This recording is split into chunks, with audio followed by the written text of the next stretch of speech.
All right, NBA fans, you ready for some drama?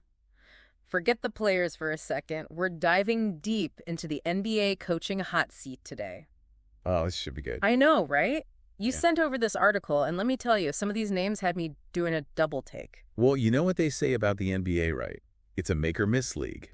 And sometimes that applies to the coaches, too. No kidding. And it got me thinking, is it all about the wins and losses, or is there more to it? It's definitely more complicated than that, right? Yeah. But we can unpack all of that. Exactly. So let's jump right in. First up, we got Doc Rivers in Milwaukee, championship with the Celtics, but his time with the Bucks, it's been a little shakier since he took over mid-season last year. Yeah, I think that's a great example of the kind of pressure these guys face. Rivers, he's a veteran. He knows how to win, but the league's changing. The article points out this whole thing about his record with younger players. Not great. And that's huge for a team like the Bucks, right? Giannis is getting older.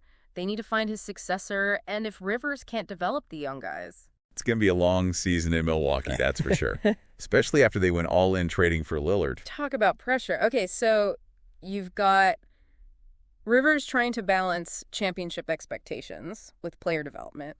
But then you look at someone like Willie Green down in New Orleans, and it's a whole different story. Totally.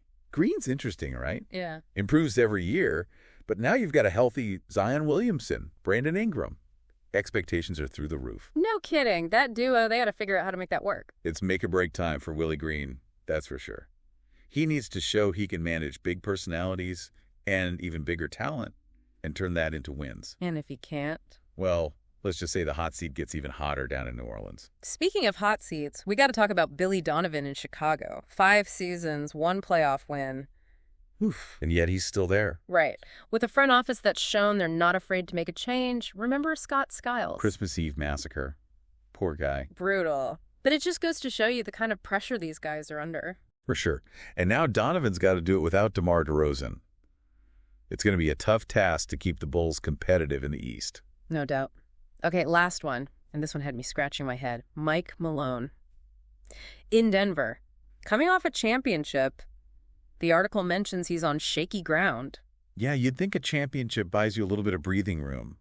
Apparently not. Seriously.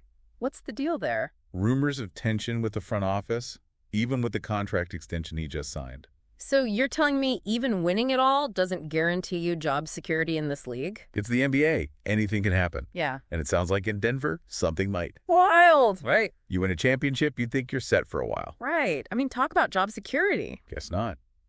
It's a good reminder, though. It's not just about the wins and losses. It's about expectations. Like the article said, when a team doesn't live up to the hype. The coach is usually the first one to go. Makes sense, right? Yeah. Easier to replace one person than a whole team. Definitely. So based on that, would you say Willie Green in New Orleans is feeling the most heat? I mean, you got Zion, Ingram. Expectations are sky high. Oh, absolutely. He's got to be feeling the pressure, especially compared to someone like Doc Rivers, who's already proven himself. Right. Rivers is expected to win now. With Green, it's all about potential. And showing progress, which is tough in a conference as stacked as the West. Few bad losses, and that seat's going to be scorching. And that makes me think it's not just about managing players, is it? It's about managing upwards, too, keeping the front office happy. 100%. Yeah. You got to be a politician almost as much as a coach these days. Look at Billy Donovan. He's managed to survive in Chicago longer than some people expected. With that front office, after the whole Scott Skiles Christmas surprise, I'm impressed. Right. It tells you something about his ability to build relationships, to communicate effectively. So it's more than just X's and O's. It's everything. You got to be a psychologist, a strategist. A miracle worker. Pretty much. But there are things these guys can do to tip the scales in their favor. Okay, I'm all ears. What's the secret sauce? How do these coaches stay off the hot seat? So you're saying there's hope. It's not all doom and gloom for these guys. Of course not. Like we were saying, it's about communication, building that trust with your players, understanding their strengths. Back to their weaknesses? Well, yeah. But it's more than just managing personalities. It's about establishing an identity for your team. Mm-hmm.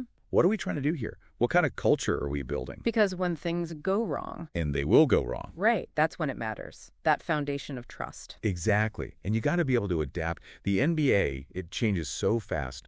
What worked yesterday might not work tomorrow. Look at Mike Malone. The Nuggets, they won a championship playing a style nobody expected. They adapted.